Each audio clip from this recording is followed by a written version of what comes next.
been just over 2 weeks since the London Marathon, and I always think this is a good time to reflect on your race and your training cycle, simply because in the immediate aftermath, the emotions are very raw. On the day itself, it's been a huge effort, and it's quite an emotional day as well.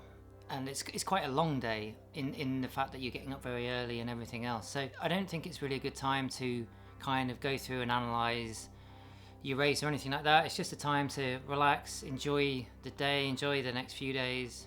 And then in my case, what I've come to discover is that after a week or two, certain things will come to light which will help inform my running going forward, and then help inform my next training cycle. So anyway, let's just have a bit of context. If we go back, so the training cycle started end of May, start of June, running 6 times a week, which I felt was okay, fine. My body could cope with that. I'd done a lot of running in the earlier part of the year. I felt my weekly mileage was sufficient enough so I could then just make a step up into the bigger mileage weeks that marathon training brings. And the first 4 weeks were fine, really. Obviously, your body adapts to the increase, but generally I felt as if things were ticking along nicely. Then things started to go a little bit awry in the fact that general life things started to happen. I moved house, which was a big task. We were helping my parents move from a big old house. I suppose it wasn't until after the event actually, but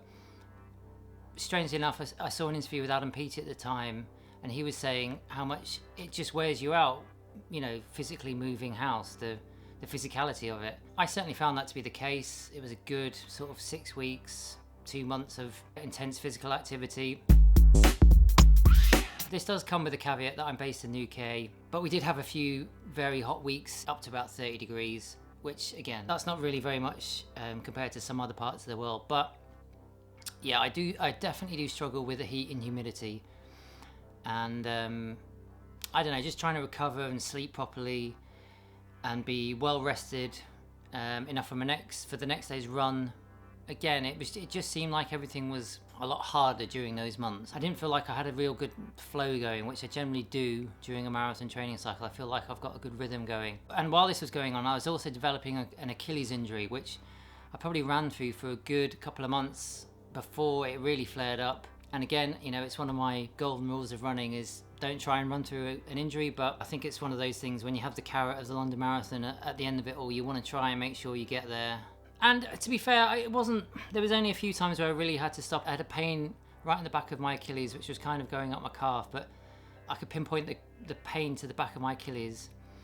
And when I started to look into it, and I had some really good advice actually about how to treat the Achilles. This was with about 4 weeks to go, and it got to a point where I had to stop running because I'd go out for 5k, and then my leg would just get too sore and I'd have to stop. I could stretch it out and start running again, but realistically it just kept happening and I kept breaking down. So anyway, I started doing this mad rehab, really trying to really get myself in some sort of state to be able to run London. I managed to do that. I managed to get back running again. So in the last 4 weeks I was able to put 5 runs per week for the last month leading up to London. Unfortunately, I missed those big mileage weeks where, especially the long run, you try running at marathon pace. Then I was in a bit of limbo with sort of 3 or 4 weeks to go, where that's when you start to taper. Personally, I think a 3-week taper is good for me. I felt better when I've had 3 weeks instead of, say, 2 weeks.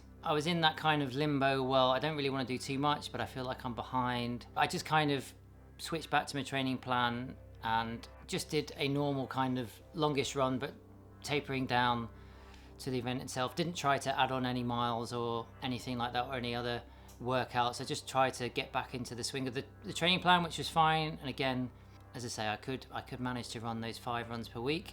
So going into the event, there was a huge unknown as to what pace I could run realistically, and I was aiming for between sort of 250 and 255. That's what I thought I could run, but it was going to be a stretch. I knew I had to have a very good day, but I thought I'd much rather do that than go out and try and hit my pace, than run it conservatively, and say go for sort of 3:10, 3:05 pace, and then have something left at the end. This was my 5th marathon, and a couple of times I've just been a bit too conservative on the day. So I thought, you know, why not? You just don't get to run London very often. This is only my fifth marathon in all, second London marathon, and obviously with the pandemic and everything else, it was a real treat to be back racing and running in London. I mean, looking back in hindsight now, I didn't have that top end fitness, if you like, those real important sessions in the summer where you do run for sort of 2.5 hours, and the last 20 minutes are at marathon pace to really get you dialed into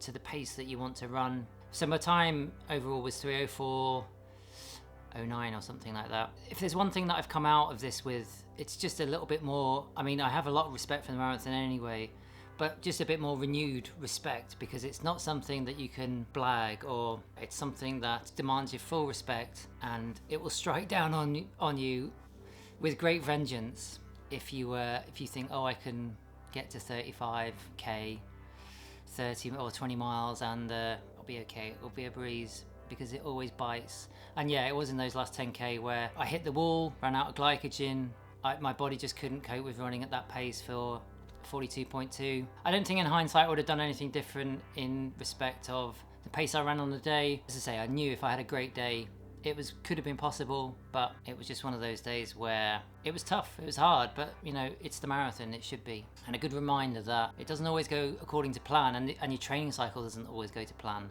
So I'll do another video with a breakdown of everything with the race, and just talk about a little bit more in detail about what was going on and what I was thinking about at certain parts of the race and how it kind of panned out.